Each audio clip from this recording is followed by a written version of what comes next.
Today we're taking a look at loading the trail hip in backswing rather than just turning the pelvis. Lots of benefits to be taken from loading and moving well around your trail hip in your golf swing. So hopefully you'll find a few pieces here in this video that'll help you with your game. Thanks once again for tuning in. So today we're looking at loading the trail hip rather than just letting the pelvis turn in backswing and what benefits we can take from moving well around the trail hip. So when we look at good players that move well in their swing, the rotational value of the pelvis is hugely different. Players may range from as low as, let's say, 27, 28 degrees of rotation of the pelvis up to over 60 degrees. So, and that's referencing players on tour that have been measured using the same 3D system that I use. So how can we use that data to apply to other players? And in reality, what we can learn is that we can't. All we can really take from it is that players can move hugely differently based upon their anatomy. So I'm going to give you a few pieces today that you can take yourself and go and get an idea of what it feels like to move well for you.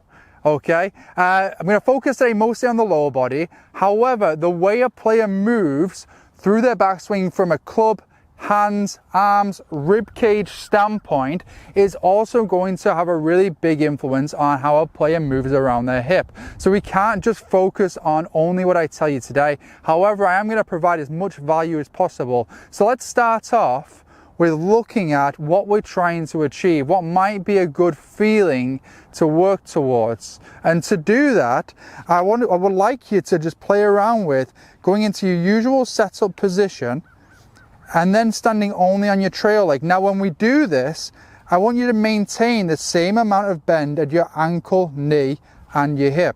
So essentially we're going to be balanced only on our trail side. We may just have a little bit of pressure left there on our lead side when we do this. Okay, so balancing only on our trail side is going to be a good way of, when we rotate, getting a sense of how it feels, because we're just going to have all that pressure and everything on this side. So it's going to accentuate the feeling of load in our trail hip. And where we're looking to feel that load is right around here. Okay, right around where, let's just say, my pocket is on my trail glute there. So that's where we're looking to feel the load. And it's really important we feel it there, because often when a player doesn't feel it there, they're getting the movement through their lower back. And that's what we're always looking to protect in the golf swing. And that's just another benefit of moving well, loading the hip well, is it just takes the pressure off the lower back. Okay, so, and that's why I referenced in the start here, I want us to maintain the bends, because in a nice bend, the lower back should really be, let's just say, in a stress-free position. There wouldn't be too much arch or too much rounding anyway. So we're in a good position there to load the hip. Okay. Okay, so that's what we're looking to achieve there. If we get into a single leg position there and we actually push just slightly off our lead foot, the belt buckle will move in towards the pocket. So in this position, once again here from face on, if I go in here, probably don't even need the club there at all. If I just push off my big toe on my lead foot, it pushes the belt buckle in towards my pocket and I feel it more back here. Okay, right in that point, right near the pocket there that I was explaining just a second ago. Now in this position, what I'm also having to do is just keep connection with my trail big toe on the ground. So most of the pressure will be in the heel, but I've got to keep connection with that trail big toe, because if I lift it, I lose that feeling in my hip. Okay, I lose that feeling of load back here. So essentially, this is why you see all the top players with different rotational values from a pelvis standpoint. It's simply because they have different configurations of their hip joint. Okay, so with that different configuration, they're going to have a different look visually of how much they've rotated, and they're just going to create different rotational values when they're on 3D. Okay, so this to me, for a player, I mean, you can even add the rotation of the chest while you're pushing off your big toe of your lead foot. This to me, for a player here, is just a really nice reference point for them of how they should feel at the top of their golf swing in their hip and around their trail side. You'll notice I've not allowed the trail knee to really straighten too much. However, from address, as you push off your left big toe, it will straighten a little, and you're almost even pushing off your trail big toe a little bit as well to load the hip there to the top of the backswing. And what I find being the biggest value for players loading well is then when they go to transition into the downswing. Because if you're loaded well into your trail hip there, say I'm at the top of my golf swing here, and I go to move down, I now push really nicely in a way that moves the lead hip nicely in the start of the golf swing. So again, moving into downswing, we're pushing from right to left for me being a right-handed golfer. We want to be in a position where I can push really well. So when I look at players and I see their pelvis movement not be the best in transition and we're looking to improve it, I'm going to look at how they've loaded and moved into their trail hip in their backswing as one of the most important influences of how they move into downswing around that lead hip. Okay, so that's just, again, just to reiterate the value of loading well. So as far as having a good sense of the feel there, I'm going to provide you 2 simple drills that you can play around with to help you to load the hip nicely. So in that drill there that I just provided there, in that little let's just say exercise to create awareness, you'll note, as I mentioned, I was pushing off my lead big toe. We want to be able to do that in our golf swing, but we don't want to just go straight into our big toe here. You won't actually be able to push from this position into the trail hip. You'll see, and essentially whenever I see a player move too quickly towards the big toe of their lead foot, you can see how they're actually just turning the pelvis now. Okay, so they're not creating the load, they are creating a rotational value, but it's now just what I would call a turn rather than a load. So essentially, to push off the big toe in a way that loads the hip in the golf swing, we actually want to maintain good pressure with the lead heel on the floor.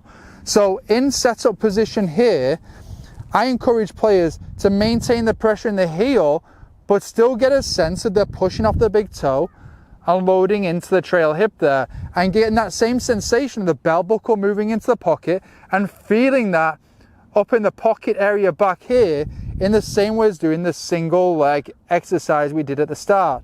Okay, so I'm keeping my left heel on the floor and I'm pushing off the left big toe to get the belt buckle in towards the hip there, in towards my pocket here, and making sure I'm feeling it in the right spot there. Okay, so that's my first pointer, and a nice little exercise to do that. If you want to go to a more, let's just say, flowing and playful way of training this, is to just tap your left heel and your right heel as you're going through this. So you can see I'm just tapping my left heel and my right heel as I work through the rotation. So that makes sure that I'm actually initiating with pressure into the ground in my heel right before I push into my right side. And then also on this side as well, the tap with the right heel just helps me to get that sense of the trail knee just straightening nicely in the way that I explained earlier. So a really nice one there for the flow of the movement to load the hip, to help a player to understand or just get an intuitive feeling of how you push from your lead side to your right side. So that's the first main concept I wanted to kind of share here, is that to get the sensation we're aiming for, we have to push in the right way from the lead side to the trail side. Okay, second thing, second area I wanted to share today was that to train this in your golf swing, we can use a nice little extreme feel. And that's why I've got the lie board here that I often use the range divider. And what I'm going to do is I'm just going to step back so my trail heel is on the lie board. Now what this does, it creates an even more extreme sensation around the trail hips. You'll feel the load even more here when you do this. So this is a really fun one to use on the range. You can actually hit shots with this, which is really helpful. It encourages exactly the movement we're looking for around the trail foot here. It helps the big toe stay and push off the ground. It encourages a nice little straightening of the trail knee, and you feel it even more so in your trail hip there. So you can even, as I mentioned, hit balls doing this. You've just got to make sure you get everything set up in the right spot there. So I'm going to get set up here, and I have that sensation of pushing in the right side, from the front foot to my trail foot. I'm even using the little heel lift here to get a sense as well. And then once I've got a nice sense of what that feels like there, I'm going to hit some shots at a nice slow pace.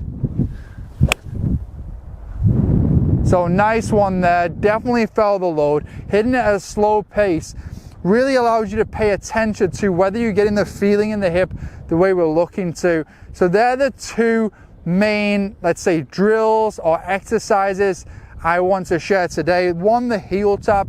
Two, to place something, I mean, the board is about an inch thick. It doesn't have to be a board there, but anything that's about an inch thick, just under your heel there, and it'll help you to get the sensation that we're looking for that I shared earlier. But I love it because it's one that you can use very nicely out on the range, or if you hit into a net, something like that. So if you enjoyed the video, please remember to hit subscribe, as always, and I'll keep working hard to put out more content that'll help you with your game.